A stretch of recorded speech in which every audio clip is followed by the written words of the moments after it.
tayong mga pinahiran ng Panginoon, tayo pong mga lingkod ng Diyos, tayo pong mga naglilingkod sa ating pinakamamahal na Panginoon. Sabi ng Biblia, wealth and riches shall be in His house, Amen. and His righteousness endureth forever. Ang kaginawaan at kayamanan ay nasa ating bahay. Nandun lang pala sa bahay natin, mga minamahal, hindi mo tinakailangan kung saan-saan lupalop ka pa magukay ng kayamanan, maganap, mga minamahal, ng mga ginto dito sa lupa. Amen. Sabi ng Biblia, nandun lang sa loob ng bahay mo. That's right. Kung susunod ka lang sa kalooban ng Diyos, maminamahal, kung mga minamahal, susundin mo malahat ng ang mga salita ng ating pinakamamahal na Panginoon. Ang sabi, walang pwedeng humadlang. Yes. Mga minamahal, sa pagpapalang ibibigay sa iyo ng Diyos. Ang sabi niya, papatagin ko ang mga bako-bakong dako, yung ating yung mga hadlang na tinutukoy, sabi, papatagin niya. Aalisin niya, mga minamahal, lahat ng mga hadlang. Sabi, pagwawaray-warin ko ang mga pintuang tanso. Puputulin ko ang mga halang na bakal. Sabi rito, ibig sabihin yan, lahat ng mga sagaba, lahat ng mga hadlang, lahat mga minamahal na nagiging sanhi na hindi natin matatanggap ang pagpapala ng mahal na Panginoon, aalisin niya yan. Amen. Sabi nga ng Biblia, mga minamahal, sabi, sasawayin ng mahal na Panginoon ang mananakmal dahil sa inyo. That's right. Kaya nga, tandaan po natin, mga minamahal, ang utos ng ating pinakamamahal na Panginoon, blessings, if we obey and knowing God intimately. Sumunod lamang tayo, mga minamahal, sabi ng Biblia, at kilalanin natin ng gusto ang mga salita ng mahal na Panginoon para makilala natin ng lubusan ng ating pinakamamahal na Panginoon. Paano natin makikilala ng lubusan ang ating mahal na Panginoon kung lumalayo tayo sa salita ng Diyos? Amen. Nagiging busy tayo sa negosyo, naging busy tayo sa pagsusumakit sa sanlibutan, lalong hindi natin siya makikilala. Pero kung talagang mga minamahal, nagsisikap po tayo makilala ang lubusan ng ating pinakamamahal na Panginoon, sinabi ng Biblia, ang pagpapala nasa loob lang ng bahay mo. Amen.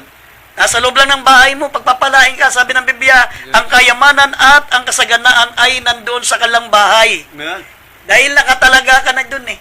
Hindi pwedeng umadlang, mga minamahal, walang makakadlag niyan. Kaya wag mong sabihin na kinakailangan kong magpunta sa bayong dagat, kinakailangan kong magsikap, kinakailangan kong gawing araw ang gabi, gawin kong gabi ang araw. Hindi ganoon ang pagpapala na galing sa Diyos. Ang pagpapalang galing sa Diyos, mga minamahal, sabi ng Biblia, ay ang pagsisikap na makasunod sa kalooban ng Diyos at makilala natin ng lubusan. Sabi, intimately, makilala mong lubusan ng ating pinakamamahal na Panginoon. Sabi rito, ibibigay niya yung kayamanang natatago sa kadiliman. Ang ibig sabihin nito, maminamal ang kayamanan. Sabi, ang treasures of darkness, ang tinutukoy dito yung sekreto ng pagpapala. Kung matutunghayan nyo, maminamal sa banal na kasulatan, hindi naman nakahukay ng ginto si Joseph Kaya pinagpala ang Ehipto, maminamahal. Kaya naligtas sa kapamakan ng bansang Israel at na kumain po, maminamal at nabusog ang bansang Israel dahil sa kasaganaan ng Ehipto, sapagat si Joseph ay naging gobernador ng Ehipto. Ang kanyang bansa, ang kanyang bayan na Israel, ito po nabuhay, maminamal, sa panahon ng nagkaroon ng 7 taong tagutom. Dahil, maminamahal, pangako ng Diyos na nakasulat sa Psalms 37 verse 19, sila hindi mapapaya sa panahon ng kasamaan. At sa mga kaarawan ng kagutuman ay mabubusog sila. Amen. Ganyan ang nangyari sa Israel, maminamahal. Bakit? Sapagkat sabi ng Biblia, mga minamahal, aking ituturo sa iyo ang lihim. Ibibigay ko sa iyo ang kayamanang nasa kadiliman at ang mga natatagong kayamanan sa lihim na dako. Ang ibig sabihin diyan, maminamal, yung sekreto. Basahin po natin anong sekreto, maminamal, ni Jose. Basahin natin nun, Genesis chapter 41 verse 54 up to 57. Basahin po natin ang talata. Dito sa aklat po ng Genesis, kabanata po 41, talatang 54 hanggang 57. At ang 7 taon ng kagutom ay nagpasimulang dumating, ayon sa sinabi ni Jose. At nakagutom sa lahat ng lupain, datapwat sa buong lupain ng Ehipto ay may tinapay. At nang ang buong lupain ng Ehipto ay magutom, ay dumaing ng tinapay ang bayan kay Paraon, at sinabi ni Paraon sa lahat ng mga Ehipsyo, pumarong kayo kay Jose, at kanyang sabihin sa inyo ay inyong gawin. Sa 56, at ang kagutom ay nasa ibabaw ng buong lupa, at binuksan ni Jose ang lahat ng kamalig at nagbili na sa mga Ehipsyo, at lumala ang kagutom sa lupain ng Ehipsyo. 57, At ang lahat ng mga taga-ibang lupain ay nagsiparong kay Jose upang magsibili ng trigo sapagat lumala ang kagutom sa buong lupa. Amen. Amen. Yan po, maminamahal, ang unang sikreto. Kaya nga, ibig sabihin dito, maminamahal, ng ating pinakamamahal na Panginoon, na ibibigay ko sa iyo ang kayamanang nasa kadiliman at ang mga natatagong kayamanan sa lihim na dako, hindi nangangulugang maghukay ka ng kayamanan. Amen. At tinutukoy po rito, maminamahal, sasabihin sa iyo ng Diyos ang sekreto. Amen. Sekreto ito, maminamahal, yung lihim na dako. Sekreto ito. Right. Anong sekreto, maminamahal? Sabi ng verse 55, sabi, pumaroon kayo kay Jose. Ha? At kanyang sasabihin sa inyo ang inyong gagawin. Amen. Ibig sabihin, pumaroon tayo, maminamahal, sa propeta ng Diyos. Amen. Ito pong si Jose, maminamahal, siya po ay propeta ng Diyos. Bago dumating ang malaking kagutuman, maminamahal, sinabi na ni Jose na magkakaroon ng malaking kagutuman sa buong mundo. Ha? Sapagat na naginip yung hari, maminamahal, na sabi niya, anong ibig sabihin ng aking panaginip? Na nakakita siya ng 7 mapapayat na baka. At pagkatapos ay lumitaw naman ng 7 malulusog na baka. At ang ginawa ng 7 mapayat na baka, pinagkakain nila yung mga malulusog na baka. Yung payat na baka, kinain nila yung mga malulusog na baka. 7 baka yun. Ang sabi ni Jose, maminamahal, bilang propeta, sabi niya, magkakaroon ng malaking kasaganaan sa Ehipto. Ngunit, pagkatapos ng kasaganaan, magkakaroon naman ng 7 taon ding kagutuman. At tanong ng hari, anong gagawin namin? Kaya nga sabi ng Biblia, maminamahal, nung sila'y nagtanong, maminamahal, anong gagawin upang matuklasan nila ang kayamanang natatago? Sabi rito, pumaroon kayo kay Jose at kanyang sasabihin sa inyo yung gagawin. Ibig sabihin, mga minamahal, lumapit tayo sa propeta ng Diyos. Right. Ang sabi ng banal na kasulatan sa 2 Chronicles chapter 20 verse 20, maminamahal, sabi po rito, sumampalataya kayo sa Panginoon, kayo'y matatatag, at sumampalataya kayo sa kanyang mga propeta at kayo'y giginawa. That's right. Maminamahal, makinig kayo sa propeta ng Diyos. Makinig kayo sa pangaral ng ating minamahal na ebangelista, Will de Estrada Almeda. Siya po ang end-time prophet of God. Siya po ang itinilaga ng Diyos, maminamahal. Sasabihin sa atin, paano tayo giginawa sa panahon ng kagutuman. Sabi rito, basahin po natin 2 Chronicles chapter 20 verse 20. Ikalawang kronika, kabanata 20 at talatay 20. Sabi dito, at sila'y nagsibangong maaga sa kinaumagahan at nagsilabas sa ilang ng Tekoa. At habang sila'y nagsisilabas, si Josaphat ay tumayo at nagsabi, dinggin ninyo ako, O Huda, at ninyong mga taga-Jerusalem, sumampalataya kayo sa Panginoon ninyong Diyos, sa gayo'y matatatag kayo, sumampalataya kayo sa kanyang mga propeta, sa gayo'y giginhawa kayo. Amen. Amen. Maminamahal, nung panahon ni Jose, panahon ni Joseph, ang propeta po ay si Joseph. Nung nagkaroon ng tagutom, maminamahal, sa buong mundo, sa buong lupain, sabi ng banal na kasulatan, lahat ng mga tao, mga minamahal, mamamatay sila sa gutom. Pero sabi ng hari, pumaroon kayo kay Jose at kanyang sasabihin sa inyo ang inyong gagawin. Yun ang sinabi ng Biblia, sumampalataya kayo sa Diyos, kayo'y matatatag, at sumampalataya kayo sa kanyang mga propeta, at kayo'y giginawa. Amen. Yan po, maminamal, ang pangako ng Diyos. Yan po ang sekreto. Yan po yung tinutukoy sa banal na kasulatan na sinabi ng Isaias 45 verse 3, na sasabihin ko sa iyo, sabi, bubuksan ko sa inyo ang kayamanan sa kadiliman. Yung tinutukoy dito, sabi, ibibigay ko sa inyo ang kayamanang nasa kadiliman, ang natatagong kayamanan sa lihim na dako. Yung sekreto. Amen. Ang unang sekreto, maminamal, lumapit tayo sa propeta ng Diyos. Amen. Sasabihin sa atin paano tayo giginawa. At pag sinabi natin ito, maminamahal, pag lumapit tayo sa mga propeta ng Diyos, sabi ng Biblia, ang sasabihin sa atin ay ganito. Basahin natin ang Job 36 verse 11 at sa Leviticus kapitulo 26 talatang 3 hanggang 5. Ito ang sasabihin sa atin ng propeta ng Diyos ayon sa banal na kasulatan. Basahin po natin. Dito po sa aklat po ng Job, kabanata 36, ang talata po ay 11. 11. Sabi dito, Job 36:11, kung sila'y maginig at maglingkod sa Kanya, kanilang gugugulin ang kanilang mga kaarawan sa kaginawaan at ang kanilang mga taon sa kasayahan. Dito sa Levitico, kabanata 26, talatay 3 hanggang 5, sabi dito, Kung lalakad kayo ng ayon sa aking mga palatuntunan at iingatan ninyo ang aking mga utos at inyong tutuparin, ay maglalagpak nga ako ng ulan sa kapanahunan at ang lupain ay pagkikinabangan at ang mga kahoy sa parang ay magbubunga. 5. At ang inyong pag-iik ay aabot hanggang sa pag-aani ng mga ubas at ang pag-aani ng ubas ay aabot sa pag-asik at kakanin ninyo ang inyong pagkain na sagana at tatahang kayong tiwasay sa inyong lupain. Amen. Amen. Yan po ang sabi ng banal na kasulatan, maminamal, kapag lumapit po tayo sa propeta ng Diyos, tayo po'y giginawa. Amen. Ha? At ang sasabihin sa atin ng propeta ng Diyos, kapag tayo lumapit sa Kanya, kayo'y makinig at maglingkod sa Diyos.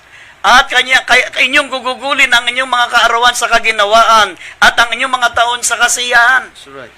Sasabihin sa atin, maminamal ng mga propeta ng Diyos, kung lalakad kayo ng ayon sa kanyang mga palatuntunan, iingatan nyo ang kanyang mga utos at inyong susundin. Maglalagpak nga ako ng ulan sa kapanahunan at ang lupain ay pakikinabangan. Ang mga kahoy sa parang ay magbubunga. Yan. At ang sabi rito, ang inyong pag-iik ay aabot hanggang sa pag-aani ng ubas at ang pag-aani ng ubas ay aabot sa pag-asik.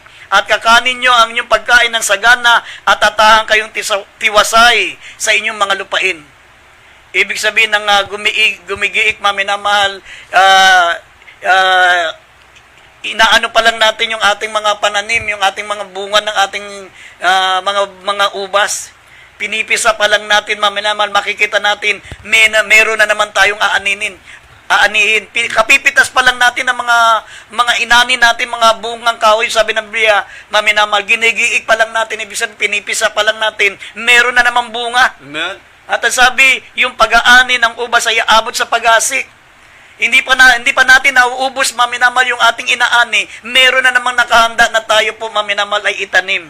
Meron na namang nakahanda na itatanim natin. Hindi katulad ng mga ibang mga magsasaka, mga minamal, hindi pa naaani yung kanilang bunga, wala na silang itatanim na uli. Dahil sa gutom. Pero dito, maminamal, sabi, kakanin kayo, maminamal, ng sagana, kakain kayo ng sagana, at atahan kayong tiwasay sa inyong mga lupain kung inyong susundin ang kanyang mga palatuntunan, lalakad kayo sa kanyang mga utos at inyong tutuparin. Yan po ang sekreto. That's right.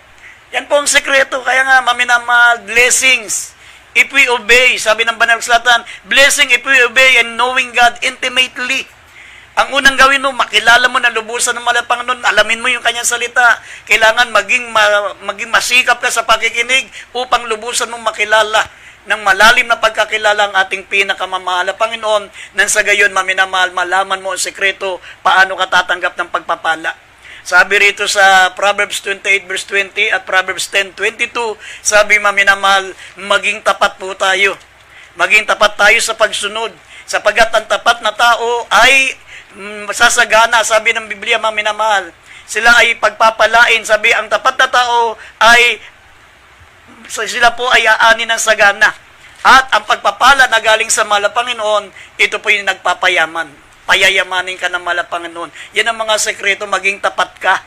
Sabi rito, Proverbs 28 verse 20, at dito sa Proverbs 10:22, ito yung mga tinutukoy na sekreto. Ito yung mga lihim na dako. Sabi ng Biblia na siya ang kinatataguan ng kayamanan at siya rin po kinatataguan ng kaalaman. Ibig sabihin, ipapaalam sa iyo ng mahal na Panginoon ang sekreto. Yung mga malalalim na sekreto, yung mga kaalaman na hindi mo nalalaman, ituturo sa iyo ng mahal na Panginoon para pagpalain ka ng Diyos. Yan po, maminamahal. Basahin po natin ang Proverbs 28 verse 20 at Proverbs 10:22. Dito sa aklat ng mga kawikaan, Kabanata po 28, talatang 20. Sabi dito, ang tapat na tao ay mananagana sa pagpapala, ngunit siyang nagmamadali sa pagyaman ay walang pagsalang parurusahan.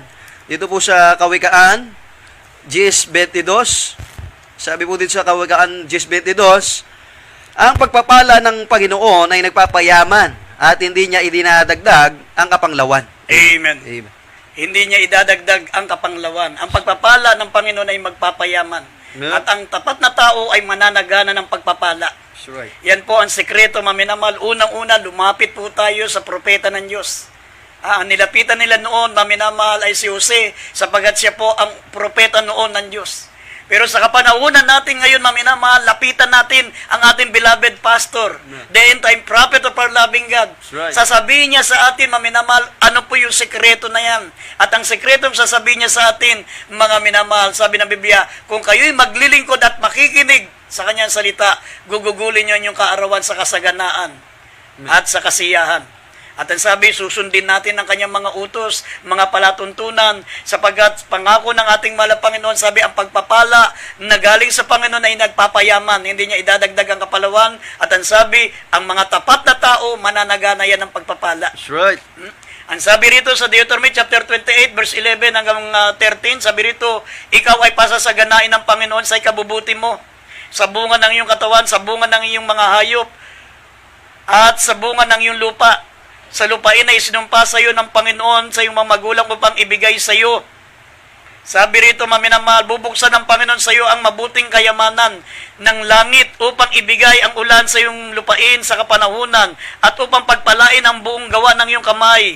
Ikaw ay magpapahiram sa maraming bansa at hindi ka hihiram. Hindi ka mangungutang, ikaw ang magpapautang sa maraming bansa. At ang sabi ng talatang 13, maminamahal, gagawin ka ng Panginoon na ulo at hindi buntot. Ikaw ay magiging sa ibabaw lamang, hindi ka mapapasa ilalim. Kung iyon didinggin ang mga utos ng Panginoon mong Diyos at na aking inuutos sa iyo sa araw na ito upang iyong sundin at gawin. Yan po'y nasa Deuteronomy chapter 28, verse 11 hanggang 13. Mga minamahal, kinakailangan pagkatapos po natin makinig sa propeta ng Diyos, sasabihin niya sa atin ang mga salita ng Diyos at susundin po natin ang mga salita ng ating pinakamamahal na Panginoon. Pero mga minamahal, ang tanong, bakit hindi maibigay ng Diyos yung kayamanang natatago sa kadiliman? Bakit hindi maibigay samantalang tayo po ang dapat magmana nito? Sapagkat tayo yung mga anak ng Diyos, ang tagapagmana ng kayamanan ng Diyos ay ang anak. Amen. Tayo po ang lihitimong tagapagmana. Pero anong dahilan, maminamahal? Ito po, mababasa po natin dito sa Ecclesiastes, Kapitulo 6, talatang 1 hanggang 2. Dito po, maminamahal, makikita po natin anong dahilan, bakit may mga mananampalataya hindi natatanggap ang pagpapala na galing sa Diyos. Ecclesiastes 6, talatang 1 hanggang 2. Ecclesiastes, kabanatang 6, talatay 1 hanggang 2. May kasamaan na nakita ko sa ilalim ng araw at mabigat sa mga tao. Ang tao na binibigyan ng Diyos ng makayamanan, pag-aari at karangalan na anupat walang kulang sa kanyang kaluluwa sa lahat niyang ninanasa. Gayumay hindi binibigyan siya ng Diyos na kapangyarihan na kumain niyon, kundi iba ang kumakain niyon, ito'y walang kabuluhan at masamang sakit. Amen. Amen. Yan ang problema, mga minamahal. Amen. Sinabi ng banal na kasulatan, may kasama na nakita ko sa ilalim ng araw na mabigat sa tao. Na sabi rito na ang tao'y binibigyan ng Diyos ng mga kayamanan, ng pag-aari, ng karangalan, ano pat walang kulang sana sa kanyang kaluluwa. Amen. Lahat niyang ninanasa ay gayon, ay binibigay sa kanya ng Diyos na may ngunit, sabi rito, ngunit hindi binibigyan ng Diyos ng kapangyarihan kumain niyaon. Binigyan ka ng kayamanan, binigyan ka ng pag-aari, pero ang nakakalungkot, sabi, gayon may, hindi binibigyan siya ng Diyos ng kapangyarihan kumain niyaon, kundi iba ang kumakain niyaon, ito'y walang kabuluhan at masamang sakit. Amen. Kita mo, sino po, maminamal, ang nakikinabang sa kayamanan ng salibutan? Yung mga unbeliever. Amen. Yung mga hindi mananampalataya. Anong nangyari sa mga anak ng Diyos? Kasi po, pag pinayaman ng Diyos sa mga mananampalataya, nawawala sila sa Diyos. Amen. Kung saan naroon ang kanilang mga kayamanan, doon dumuro ng kanilang mga puso. Right. Kaya minsan binabawi ng Diyos yan, maminamahal ko. Mas napagkakatiwalaan pa ng mahal na Panginoon ng mga hindi mananampalataya. Kita nyo, mas mayaman ang mga unbeliever sa mga believer. Sabi rito, binigyan siya ng Diyos ng kayamanan. Binigyan siya, mga minamahal, ng pag-aari at karangalan, ano pat walang kulang sa kanyang kaluluwa. Ang lahat ng kanyang ninanasa ay binigay sa kanya, ngunit hindi naman siya binibigyan ng Diyos ng kapangyarihang kumain niyon, kundi iba ang kumakain niyon. Yan po ang nakalulungkot kasi hindi tayo nagiging tapat. Amen. Sabi nga dito sa Lucas, Kapitulo 16, talatang 11, sabi rito, maminamahal, kung hindi kayo maging tapat sa masamang kayamanan, lalong hindi kayo magiging tapat sa tunay na kayamanan. Yung kayamanan sa langit, yung kalsada ginto, yung mga pader ng ating mga mansyon doon, maminamahal, ay mga mamahaling mga hiyas, mga brilyante, mga diamante, mga berilos, topasyo, sardonicoy, mga mamahaling mga bato, maminamal dito sa lupa. Pader lamang yon. Haligi lamang ng mansyon natin sa langit. Kalsada natin doon ay ginto. Amen. Mga minamahal. Pero sabi ng Banal na Kasulatan, mababasa natin yung talata niyan. Sabi rito, mga minamahal, basahin po natin yung talata ng binanggit ko. Lucas 16:11, hindi kasi tayo naging tapat sa masamang kayamanan dito sa lupa. Lucas 16 o 11. Sabi dito, Lucas Kabanatang 16, talatang 11, kung kayo nga'y di naging mapagtapat sa masamang kayamanan, sino nga ang magkakatiwala sa inyo ng mga tunay na kayamanan? Amen. Amen. Yan po ang nakalulungkot, mga minamahal. Kasi hindi tayo naging tapat sa masamang kayamanan. Amen. Masamang kayamanan yan eh. Gawin natin, mga minamahal, gawin po nating banal, gawin nating sagrado. Gamitin natin yung kayamanan ng Diyos for the glory of God. Amen. Gawin natin ito sa pamamalakayan ng kaluluwa. Suportahan nyo mga mangangaral. Suportahan nyo po, mga minamahal, ang ebanghelyo. Ang Jesus Miracle Crusade para lalo pang makapagkrusada, lalo pa po makapaglunsad ng mga malalaking gawain. Huwag po tayo, mga minamahal, na umasa sa kayamanan natin sapagkat sabi ng Biblia, pwedeng alisin sa atin ang kayamanang yan. Amen. Pwedeng bawiin ng Diyos yan sa isang iglap, mga minamahal. Kaya nga, habang tayo pa ang pinagkatiwalaan ng Diyos, mga minamahal, ng kayamanang yan, gamitin natin for the glory of God. Yes, amen. Tustusan natin ang mga mangangaral. Tustusan natin ang mga ngaral ng salita ng Diyos. Tustusan natin ang Jesus Miracle Crusade International Ministry sapagkat sila lamang po, mga minamahal, ang totoong nagmamalasakit sa kaligtasan ng mga tao. Amen. Karamihan mga mangangaral ngayon, sa totoo lang, mga minamahal, kinakalakal ang salita ng Diyos para yumaman. That's right. Pero ang Jesus Miracle Crusade, bukod tangi. Ang ating beloved pastor, mga minamahal, sa loob ng mahigit 49 na taon na pangangaral ng ebanghelyo, hindi siya yumaman, hindi siya nagkaroon ng sariling bahay, na sariling ari-arian. Lahat, mga minamahal, ng mga binibigay ng mga kapatiran sa kanilang pagtatapat ng pagbibigay ng tithes and offering, ginugol lahat ng ating mahal na pastor, mga minamahal, sa pangangaral ng salita ng Diyos hanggang siya po, mga minamahal, ay umabot sa ganyang gulang na talagang ang ating beloved pastor, mga minamahal, ay walang sinayang na oras, panahon, kundi mangaral ng ebanghelyo, mga minamahal. Kaya nga, napakarami po mga mananampalataya ang naligtas. Amen. Dahil tandaan po natin, sabi ng Biblia, kung saan naroon ang iyong kayamanan, doon ang iyong puso. Sabi, kilalanin niyo lamang ako, sabi ng mahal na Panginoon. Sabi ng verse 5, sabi ng Isaiah 45 verse 5, kilalanin niyo ako na ako ang Panginoon, walang ibang Diyos, liban sa akin, ako, at sabi, liban sa akin ay wala ng ibang Diyos. Amen. Ibig sabihin, mga minamahal, kapag meron tayong pagmamahal sa kayamanan, mga minamahal, sabi, ang kayamanan natin ay ang Diyos natin ay ang ating kayamanan. Sabi ng Mateo 6:24, kung mababasa natin diyan, you cannot serve between two masters. You cannot serve between Mammon and God. Hindi ka pwedeng maglingkod sa dalawang Panginoon. Dapat kasuklaman mo ang isa at magtatapat ka sa isa. You cannot serve two masters. You cannot serve between Mammon and God. Hindi pwedeng pagsabayin mo yung paghanap ng pera at paglilingkod sa Diyos. Nasa Mateo 6:24. At basahin natin ang uling talata pagkatapos niyan. 3 John chapter verse 2. Basahin natin susunod ang 3 John chapter 1 verse 2. Dito sa aklat po ng Mateo, Kabanatay 6, talatang 24. Sino may hindi makapaglilingkod sa dalawang Panginoon sapagkat kapupuotan niya ang isa at iibigin ang ikalawa? O kaya magtatapat siya sa isa at pawawalang halaga ang ikalawa.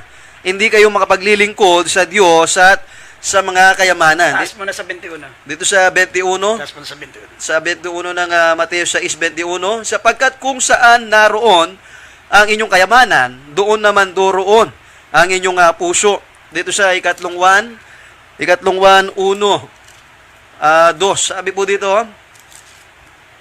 ikatlong 1, sabi dito, 1-2. 1-2, minamahal, aking idinadalangin na sa lahat ng mga bagay ay guminhawa ka at bumuti ang iyong katawan na gaya ng paginhawa ng iyong kaluluwa. Amen. Amen. Yan po, maminamahal.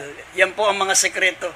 Beloved, I wish above all things that thou mayest prosper, be in health, even as thy soul prospereth. Yan. Hindi mo na kinakailangan maggangad ng kayamanan dahil hinihiling na ng Diyos sa atin yan. Yes. Gusto niyang mangyari sa atin yan. Sabi ang Diyos, mga minamahal ay nagagalak sa kaginawaan ng kanyang mga banal. Amen. Kaya nga, ang unang gagawin natin, kilalanin natin siya, na siya lamang ang Diyos, mga minamahal, hindi tayo pwedeng maglingkod sa dalawang Panginoon. Kaya sa gabing